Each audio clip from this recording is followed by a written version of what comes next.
नमो तस् भगवतो अरहतो सम्मा संबुद्दस्य। सर्व श्रद्धावान उपासक उपासिकांनो, आज आपण पाहणार आहोत सम्राट अशोकाविषयी। किती सुंदर प्रकारे जो जम्बूद्वीपाचा राजा होता, बुद्ध धम्म संघाला शरण गेला, आधी उत्तम पुण्य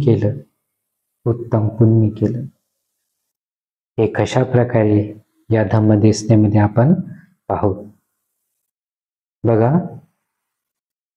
पूर्व कालखंडामध्ये एक दुकानदार होता, त्याचे दोन भाऊ होते। ते हे काय करायचे, दुकानदार जो होता हे सर्वात मोठा भाऊ होता, त्यानंतर त्याचे जो दोन भाऊ होते हे लहान लहान। त्याचे दोन भाऊ होते लहान, हे जंगलाने जायचे, आधी पहाडाने जायचे, आधी मध वगैरे जे काही होतं हे आणायचे आणि आपल्या भावाकडे द्यायचे। ते भाऊ काय करायचा, मोठा ते मधाचा विकायचा आणि आपले जीवन अशा प्रकारे ते चालू लागले। तर ते कालखंड जो होता तो पाचशे बुद्धांचा कालखंड होता। तर एक दिवस काय झालं, एक पाचशे बुद्ध बिमार पडले होते। तर त्यांच्यासोबत जे दुसरे पाचशे बुद्ध होते त्यांना वाटलं यांच्यासाठी मी काही मध वगैरे आणलं पाहिजे, यांची दवाई म्हणून। तर पाचशे बुद्ध काय करतात, ते एका गावाच्या दिशेने जातात। जसे त्या गावाच्या दिशेने गेले तर त्या गावामध्ये एक उपासिका पाणी भरण्यासाठी जात होते। तर जात असताना तिला रस्त्याने एक पाचशे बुद्ध दिसतात। पाचशे बुद्ध पाहते आणि म्हणते, विस्मित आहेत, इंद्रियाला दमन केलेले हे पाचशे बुद्ध। ही उपासिका पाचशे बुद्धांकडे जाते आणि म्हणते की अहो, तुम्हाला काय पाहिजे की तुम्ही या गावामध्ये आले? तर पाचशे बुद्ध म्हणतात की मी मधासाठी आलेलो या गावामध्ये, यासाठी की एक पाचशे बुद्ध बिमार आहेत, त्यांची दवाई म्हणून हे मध मला न्यायचं आहे। ही तशी कुठं मध मिळेल का? ते उपासिका म्हणते, होय, इथून थोडस समोर गेलं ना, एक मधाचं दुकान आहे, तिथेशी तुम्हाला मिळून जाईल म्हणून सांगते। तर पाचशे बुद्ध त्या दुकानाच्या दिशेने जातात। ती उपासिका तिथंच थांबते, यासाठी की तिला वाटलं त्या दुकानदाराने जर मध दिलं नाही तर मी स्वतः जाईन, मध विकत घेईन आणि बनते पाचशे बुद्धांना मी मध दान करेन। अशा तिने ते तिथं थांबते, प्रतीक्षा करते। तर तेवढ्यात पाचशे बुद्ध त्या दुकानावर जातात आणि त्या दुकानदाराला सांगतात की मला मध पाहिजे। दुकानदार जसंही पाहतो पाचशे बुद्धांना विस्मित होतो, विस्मित म्हणते, हे पाचशे बुद्ध आहेत, अद्भुत आहेत, इंद्रियाला दमन केलेलं आहेत, आपल्या डोळ्यावर, कानावर, नाकावर, तोंडावर आणि मनावर एकदम संयम आहेत, आपल्या सहा इंद्रियावर एकदम संयम आहेत, इंद्रियाला दमन केलेले ते पाचशे बुद्ध उत्तम आहेत म्हणून प्रसन्न होतो आणि पाचशे बुद्धांना पात्र भरून मध देतो, पूर्ण पूजा करतो, ते मध दान करतो। आधी इच्छा ठेवतो की हे जे काही मी दान पुण्य करता, या बदली मला काय पाहिजे, हे जे काही जम्बूद्वीपाचं राज्य आहे हे मला राज्य पाहिजे, या जम्बूद्वीपाचा राजा होण्याचं मला भाग्य प्राप्त हो, भाग्य प्राप्त हो, अशी इच्छा ठेवते प्रसन्नतेने। तर पाचशे बुद्ध आशीर्वाद करतात आणि आपल्या दिशेने वापस जातात। तर जात असताना जी उपासिका होती रस्त्यामध्ये थांबली प्रतीक्षा करत, तर जसेही पाचशे बुद्ध येताना दिसते, ही उपासिका पाचशे बुद्धांकडे जाते आणि म्हणते, हे मध मिळालं का? पाचशे बुद्ध म्हणतात, होय। तर म्हणते उपासिका पाचशे बुद्धांना की मध दान दिल्याच्या नंतर त्या व्यक्तीने काही इच्छा ठेवली का, इच्छा वगैरे? तर पाश्चात्य बुद्ध म्हणतात, होय, त्यांनी इच्छा काय ठेवली की या जम्बूद्वीपाचा राजा होण्यासाठी मला भाग्य प्राप्त हो, या भारताचा राजा होण्यासाठी मला भाग्य प्राप्त हो, ही इच्छा ठेवली. तर त्याच प्रकारे ती उपासिका म्हणते की पाश्चात्य बुद्धांना की त्या मधासाठी ज्या ठिकाणी मध मिळते, मी ते रास्ता दाखवला तुम्हाला, मी सुद्धा पुण्यकर्म केलं, माझी सुद्धा एक इच्छा आहे की जेव्हा तो व्यक्ती या जम्बूद्वीपाचा राजा बनेल तर तेव्हा मी त्याची अग्रराणी बनलो पाहिजे, अग्रराणी बनलो पाहिजे, ही माझी इच्छा आहे. पाश्चात्य बुद्ध आशीर्वाद करतात, आपल्या दिशेने जातात. तर काही वेळानंतर जो दुकानदार होता, त्याचे 2 भाऊ होते ना, ते भाऊ मध वगैरे घेऊन आले. जसेही आले तर जो दान दिलं ज्या व्यक्तीने, मोठ्या भावाने, तो व्यक्ती म्हणतो भावांना की तुम्ही गेल्याच्या नंतर आपल्या इकडे कोण आलं होतं? पाश्चात्य बुद्ध आले होते, मी त्यांना पूर्ण पात्र भरून मध दान दिलं. तर भाऊ म्हणतात, पहिला भाऊ म्हणतो दुसऱ्या नंबरचा, अहो कशाला दिलं? की आजकाल नीच जातीमधले जे काही लोक आहेत, ते श्रामणचा भेष धारण करतात आणि इकडे तिकडे दान मागतात. नीच जातीचे लोक कशाला दान दिलं? मी असतं तर दिलं नसतं. त्याच्याकडे पाहून तिसराही भाऊ म्हणतो, सर्वात लहान, की अहो कशाला दान दिलं? मी असतो तर त्याला हे जे काही समुद्र आहे, जे काही सागर आहे, या सागराच्या पलीकडे दिलं असतं फेकून, मी दान दिलं नसतं. तू दान नाही द्यायला पाहिजे. जसेही ऐकतो मोठा भाऊ म्हणतो, अहो ते पाश्चात्य बुद्ध साधे नव्हते, ते इंद्रियाला दमन केलेले होते.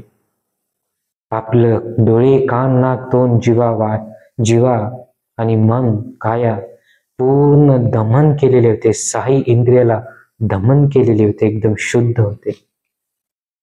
असं म्हणून पाश्चात्य बुद्धांचे गुण सांगते आपल्या भावांना. जसेही सांगलं तर ते दोघेही भाऊ नंतर प्रसन्न होतात आणि होकार देतात. हे कालखंड होता पाश्चात्य बुद्धांचा. तर जेव्हा पाश्चात्य बुद्धांचा कालखंड संपत होता तेव्हा बुद्धांचा कालखंड उत्पन्न होत असते. पण हे पाश्चात्य बुद्ध आणि बुद्ध अलग अलग आहेत, एक नाही आहेत. एका कालखंडामध्ये पाश्चात्य बुद्ध अनेक उत्पन्न होऊ शकतात, पण एका कालखंडामध्ये फक्त एकच बुद्ध उत्पन्न होत असतात. म्हणून ते पाश्चात्य बुद्धांच्या कालखंडामध्ये हे जे पुण्यकर्म केलं, ते गौतम बुद्धांच्या कालखंडामध्ये बघा फळ कसं मिळालं. तर जसंही गौतम बुद्धांचा कालखंड आला, तर या जम्बूद्वीपाचा राजा होता बिंदुसार राजा. तर बिंदुसार राजाचे अनेक राणी होती. तर त्यामधून एका राणीच्या गर्भामध्ये यांनी गर्भ धारण केला. कोण? की ज्या व्यक्तीने दान दिलं, मतदान पाश्चात्य बुद्धांना, त्या व्यक्तीने. जसही जन्म झाला तर त्याचं नाव काय ठेवण्यात आलं? अशोक कुमार. तर अशाच प्रकारे म्हणून या सम्राट अशोकांचा पिताजी कोण? बिंदुसार राजा. आणि बिंदुसार राजाचे पिताजी चंद्रगुप्त राजा हे होते. तर जे बिंदुसार राजा होता, याला एक राणी होती, अनेक राण्या होत्या. आणि त्या राणीमधून एक राणी कोण होती? जे सम्राट अशोकांची आई होती. तर तसेच अनेक राण्यांना जे मुलं होते ना, ते किती होते? 101 मुलं होते या सम्राट अशोकाला धरून. म्हणून या सम्राट अशोकाला किती भाऊ होते? 100 भाऊ होते. 100 भाऊ. आणि त्यामधून एक जो भाऊ होता तो सक्का भाऊ आणि बाकीचे चुलत सख्खे. म्हणजे आलं कसं? जो एक भाऊ होता एकाच गर्भामधून निघलेले हे दोघं जण, सम्राट अशोक आणि त्याचा तो मोठा भाऊ, ते एकाच गर्भातून निघले. पण बाकीचे अनेक राणी आहेत ना बिंदुसार राजाचे, त्यांचे पुत्र. म्हणून यांनी काय केलं सम्राट अशोकांनी? ते जे काही 99 भाऊ होते आपले, त्या सर्वांच्या कत्तली केल्या, मारलं सर्वांना हे राज्य हासिल करण्यासाठी. फक्त आपल्या भावाला सोडून दिलं. तर काही दिवसानंतर जो आपला भाऊ होता मोठा, त्याची एक पत्नी होती, ती गर्भवती होती. तर काही दिवसानंतर आपल्या मोठ्या भावालाही मारून टाकलं. तर त्याची जी पत्नी होती, ती पत्नी पळून गेली. काहून? मलाही मारू नये म्हणून. जशी पळून गेली तर एका गावामध्ये गेली. त्या गावामध्ये सर्व लोक नीच जातीचे होते. तेव्हा कालखंड होता असा, नीच जातीचे लोक राहायचे. तर त्या गावामध्ये जाऊन ही उपासिका थांबली. तर जो गर्भ होता मोठा होत गेला. जसेही गर्भ झाला तर कशाखाली झाला गर्भ? कुठं झाला? एक झाड होतं. आज त्या झाडाला काय म्हणतात? वडाचं झाड. तेव्हा त्याला निग्रोध वृक्ष म्हणायचे. तर त्या निग्रोध झाडाखाली तिने जन्म दिला एका पुत्राला. जसेही जन्म दिला तर त्याचं नाव काय पडलं? या निग्रोध कुमार म्हणून. कारण की निग्रोध जे झाड होतं, वृक्ष होतं, त्या झाडाखाली जन्म घेतल्यामुळे त्याचं नाव पडलं निग्रोध कुमार. तर हे पूर्ण त्या वस्तीमध्ये राहत होते त्या गावामध्ये. तर हे जे बाळ होता निग्रोध, थोडा मोठा मोठा मोठा मोठा होत गेला. जसंही 7 वर्षाचा झाला, ते एक वरुण नावाचे भंतेजी होते. वरुण नावाचे. तर ते भंतेजी येतात आणि म्हणतात त्या निग्रोधच्या मातेला की तुझा जे पुत्र आहे, या पुत्राला काय मला चिवर द्यायची आहे. तर बघा, जो निग्रोध होता याची सुद्धा इच्छा काय होती? चिवर घ्यायची. म्हणून जे पुण्यवान व्यक्ती असतात ना, चिवर घेण्यासाठी यांना कोणत्याही प्रकारे बाधा नाही जात. लगेच त्याला परमिशन मिळाली चिवर घेण्यासाठी. वरुण भंतेजीने निग्रोधांना चिवर दिलं, प्रवज्जा दिली.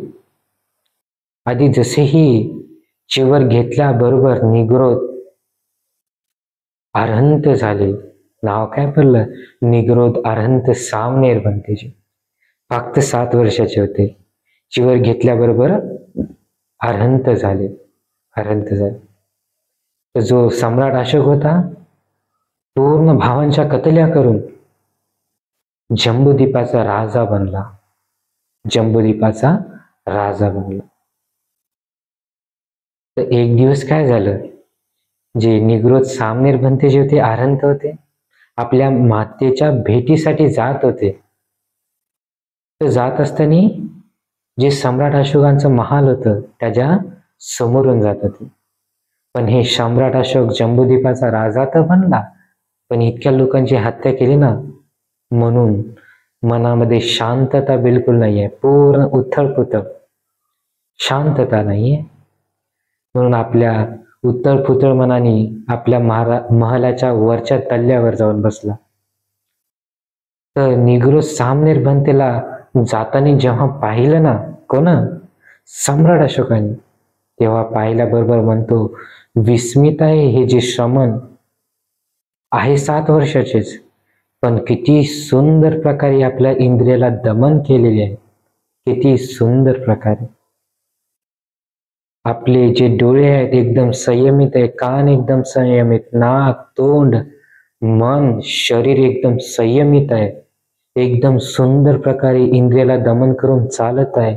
जसं एक वाटीमध्ये मध टाकतो, एकदम सुंदर प्रकारे न आवाज करता ते मध पडते ना, त्या प्रकारे हे भंतेजी चालत आहे. किती शांतता याच्या मनामध्ये, यांची किती शांत आहे, किती इंद्रियाला दमन केलेली आहे. तर आपल्या सैनिकला सांगतो त्यांना बलून आणा ते श्रमणला. तर जसेही बलून आणतात ना, तर सम्राट अशोक म्हणतो, तुम्ही कोणत्या धर्माचं पालन करता की तुमच्यामध्ये एवढी शांतता आहे? तुम्ही कोणाला शरण आहात? तर पहिले काय म्हणतात, सामनेर भंतेजी, निग्रोध सामनेर भंतेजी, बसण्यासाठी मला ठिकाण पाहिजे. तर सम्राट अशोक म्हणतो, इथं जे काही तुम्हाला ठिकाण दिसत आहे बसण्यासाठी उत्तम, तिथं तुम्ही बसा. तर निग्रोध अरहंत सामनेर भंतेजी बसण्याचं ठिकाण कोणतं पाहतात? जे सम्राट अशोकाचं जे आसन होतं, त्या आसनावर जाऊन निग्रोध सामनेर भंतेजी निगृत अरहंत सामनेर भंतेजी बसतात आणि त्यांना सांगतात, धम्मपद सांगतात. धम्मपदाची एक गाथा आहे, ती गाथा म्हणून सांगतात. तर जशी धम्मपदाची ती गाथा ऐकली सम्राट अशोकांनी, तर आपल्या मनातली जी उथळपुथळ होती ना, पूर्ण शांत होऊन गेली, पूर्ण शांत.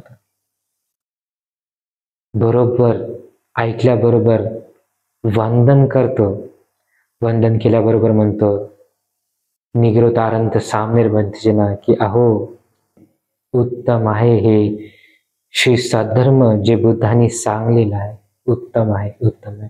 तेव्हापासून तो भारताचा राजाही बुद्ध तथा धम्म आदी संघाला शरण गेला. लगेच निगृत अरहंत सामनेर भंतेजींना म्हणतात की आजपासून रोज माझ्याकडून तुम्हाला 8 पात्र भोजन माझ्याकडून तुम्हाला देत आहोत, हे स्वीकारा अनुकंपा करून माझ्यावर. तर निगृत अरहंत सामनेर भंतेजी म्हणतात, ठीक आहे, तुझे 8 पात्र तर मी स्वीकारतो, पण पहिला अधिकार कोणाचा आहे की ज्या व्यक्तीने मला प्रवज्जा दिली, मला चिवर दिली, माझे गुरु आहेत, त्यांना मी हे पात्र देणार. तर राजा म्हणतो सम्राट अशोक, ठीक आहे, मी अनेक तुम्हाला 8 पात्र देईन. तर तो निगृत अरहंत सामनेर भंतेजी म्हणतात, ठीक आहे, हे पात्र कोणासाठी? मग हे जे गुरुजी आहेत, मला धर्म शिकवतात, हे 8 पात्र त्यांच्यासाठी. ठीक आहे, मग सम्राट अशोक म्हणतो अनेक 8 पात्र देतो. तर अनेक म्हणतात अरहंत सामनेर भंतेजी, निगृत सामनेर भंतेजी, की हे 8 पात्र जे माझ्यासोबत भिक्षू राहतात हे त्यांच्यासाठी. म्हणून सम्राट अशोक म्हणतो ठीक आहे, अनेक 8 पात्र. मग हे 8 पात्र यावर भंतेजी बोलत नाही, आधी स्वीकारतात. तर बघा, हे सम्राट अशोक जो होता डेली 32 पात्र भोजन डेली दान करायचा, पुण्य करायचा. बघा किती सुंदर आहे पुण्य. म्हणून विशेष काय, त्याला माहित नाहीये मी कोणासोबत बोलत आहो, हे माझ्या भावाचा मुलगा आहे म्हणून माहित आहे का? नाही. तर त्यानंतर जे निगृत अरहंत सामनेर भंतेजी होते ते कोण? पहा, जो मतदान देणारा जो व्यक्ती होता तो कोण होता? तो दुसरा कोणी नसून सम्राट अशोकच होता, की तिथेशी पाचक बुद्धांना दान देऊन इच्छा ठेवली होती की माझी ही इच्छा पूर्ण होईल, जम्बूद्वीपाचा मी राजा बनलो पाहिजे, ही इच्छा ठेवली होती. त्यानंतर जो दुसरा भाऊ होता त्याचा, तो काय म्हणाला की अरे कशाला दान दिलं, काहून दान दिलं, की आजकाल नीच जातीचे लोक भेष बदलतात आणि दान मागतात, कशाला दान दिलं. तर हे दुसरं कोणी नसून कोण होतं? ते निगृत अरहंत सामनेर भंतेजी हे तेच होते. काहून ते तशी म्हणाले ना की नीच जातीचे लोक चिवर घेतात आणि दान मागतात, म्हणून यांना कुठे उत्पन्न व्हावं लागलं? नीच गावामध्ये उत्पन्न झाले, नीच जातीच्या लोकांमध्ये राहिले. पण उत्तम आहे ते पुण्य, की त्या पुण्यामुळे चिवर भेटली आणि अरहंत झाले, ते उत्तम आहे पुण्य. तर त्यानंतर त्यांचा जो तिसरा भाऊ होता लहाना, तो काय म्हणाला, मी जर असतो तर मी काय केलं असतं, समुद्राच्या पलीकडे दिलं असतं फेकून, मी काय दान दिलं नसतं. पण नंतर प्रसन्नता उत्पन्न केली त्यांचे गुणधर्म माहीत झाल्याच्या नंतर. तर हे उत्पन्न कुठं झाले? श्रीलंकेमध्ये. पहा, हे जे काही समुद्र आहे, सागर याच्या पलीकडे आहे श्रीलंका. म्हणून पहा, पाचक बुद्धांना जे नुसतं बोललं तरी त्याचं कर्म बघा. म्हणून श्रीलंकेमध्ये उत्पन्न झाले राजा देवेंद्र प्रीतिस्स नावाने, ते तिथेशी उत्पन्न झाले. तर त्यानंतर जो सम्राट अशोक होता, याला जसंही समजलं की अहो किती उत्तम आहे हे धर्म, त्या निगृत अरहंत सामनेर भंतेकडून धर्म ऐकल्याच्या नंतर लगेच काय करतात, धर्माला शरण जातात. आधी हे धर्म नष्ट नाही झाला पाहिजे म्हणून, धर्म जास्त दिवस टिकून राहायला पाहिजे म्हणून धर्माचा प्रचार केला, प्रचारक बनले. आधी 84,000 विहार बांधले सम्राट अशोकांनी. आधी बाहेरही देशामध्ये हे धर्माचा प्रचार झाला पाहिजे म्हणून अनेक भिक्षूंना तयार केलं बाहेर देशामध्ये प्रचाराला पाठवण्यासाठी. तर त्यामधून श्रीलंका एक देश त्यामध्ये पाठवण्यासाठी नियुक्त केले कोण? आपला पुत्र जे अरंत होते महेंद्र भंतेजी, आपली पुत्री जे अरंत होते संघमित्र आर्यजी, या दोघांना सम्राट अशोकाने श्रीलंकेला पाठवलं धर्माचा प्रचार करण्यासाठी. म्हणून जेव्हा महेंद्र भंतेजींनी चिवर घेतल्याबरोबरच ते उपसंपदा होतात अरंत झाले. आधी संघमित्र आर्यजी हे 2 सप्त्यानंतर म्हणजे 2 हप्त्यानंतर अरंत झाले. हे दोघेही श्रीलंकेला गेले. आधी तिथे धर्माचा प्रचार करून सर्वांना बोधिष्ट केले. आधी 84,000 विहार बांधून सम्राट अशोकाने सुद्धा भारतामध्येच नाही तर अनेक देशांमध्ये प्रचारही केला. आपले मुलं पाठवूनही प्रचार केला. आधी असे आपले सम्राट अशोक होते. पूर्व कालखंडापासून जे पुण्य केलं ते पुण्य त्या पुण्यामुळे इथं सम्राट अशोक बनले, जम्बूद्वीपाचे राजा बनले. म्हणून बुद्ध म्हणतात महामंगल सूत्रामध्ये, तो बेच कथपुण्यता, हे जर कोणत्या व्यक्तीकडे गुणधर्म आहे ते तंग मंगल मुक्त, मग मंगलाचं कारण आहे. अर्थ काय? बेच कथपुण्यता. बुद्ध म्हणतात पूर्वजन्माचं तुमचं पुण्य असलं पाहिजे, हे मंगलाचं कारण आहे. म्हणून पहा, पूर्वजन्माचं पुण्य होतं म्हणून धर्मालाही शरण गेले. धर्म ऐकायला भेटला ते पण अरंत निग्रो सामनेर भंतेच्या मुखातून. धर्म ऐकायला भेटला, धर्माला शरण गेले. आधी उत्तम धर्माचा प्रचारही केला, प्रचारक बनले. आधी 84,000 विहार बांधले, बाहेर देशामध्ये भंतेजनापर्यंत प्रचार केला. असे उत्तम पुण्यकर्म केलं, आधी उत्तम कार्य केलं, प्रचार. आताही सम्राट अशोकांचं नाव आहे की नाही? म्हणून आपण काय केलं पाहिजे? हे जे सम्राट अशोक आहे त्यानंतर काय असं प्रचार केल्याच्या नंतर काही दिवसानंतर एका कारणास्तव मरण पावले. तर मरण पावल्याच्या नंतर श्रीलंकेमध्ये उत्पन्न झाले. खुज्जतीस नावाने भंतेजी झाले. आधी खुज्जतीस नावानेच त्या श्रीलंकेमध्ये उत्पन्न होऊन अरहंत झाले. त्याचप्रकारे जे निगृत अरहंत सामनेर भंतेजी होते ते तर अरहंत झाले, कारण की ते पुण्य होतं. त्यानंतर राहिला कोण? तिसरा, की जे राजा देवेंद्र प्रीतिस नावाने श्रीलंकेमध्ये उत्पन्न झाले होते, तेही तिथं मरण पावले. आधी वापस श्रीलंकेमध्येच उत्पन्न झाले. आधी व्यग्य भंते नावाने प्रवज्जा झाली, व्यग्य भंते नावानेच अरहंत झाले. म्हणून बघा पुण्यकर्म कसं आहे. पुण्यकर्म ज्या पच्छेक बुद्धानं मतदान करून हे इच्छा ठेवली, जम्बूद्वीपाचा मी राजा बनलो पाहिजे, जम्बूद्वीपाचा राजा, या भारताचा राजा, तर त्याच पुण्यकर्मामुळे हे सम्राट अशोक भारताचा राजा बनले, भारताचा राजा. तर त्यांचे जे दुसरे भाऊ होते त्या दानामध्ये सामील, तर ते सुद्धा इथे उत्पन्न झाले. दुसऱ्या नंबरचे निगृत अरहंत सामनेर भंतेजी हे दुसरे कोणी नसून त्याच मधवाल्याचा सेकंड आणि दुसरा भाऊ होता. तिसरा कोण? जे श्रीलंकेमध्ये राजा देवेंद्र प्रीतिस नावाने होते, ते तिसरे, ते सुद्धा वापस जन्म घेऊन व्यग्य भंते नावाने अरहंत झाले. बघा, ज्या ज्या व्यक्तीने अरहंतसाठी पुण्यकर्म केलेलं आहे, मेहनत केली, वीर्य केलेलं आहे, त्या व्यक्ती अशा प्रकारे अरहंत झाली, म्हणून आपणही अशाच प्रकारे धर्माचा प्रचार केला पाहिजे जसा सम्राट अशोकांनी केला, 84,000 विहार बांधून. अशाच प्रकारे आपण धर्माला शरण गेलो पाहिजे जो सम्राट अशोक गेला. बघा, एका सामनेर भंतेजींनी, निगृत अरहंत सामनेर भंतेजींनी जम्बूद्वीपाच्या राज्याचं परिवर्तन केलं. साधे नाही आहेत ते भिक्षू, साधे नाही आहेत ते भिक्खू संघ की ज्यांना आपण शरण जातो. म्हणून उत्तम आहे बुद्धांना शरण जाणे, उत्तम आहे धम्माला शरण जाणे, उत्तम आहे संघाला शरण जाणे.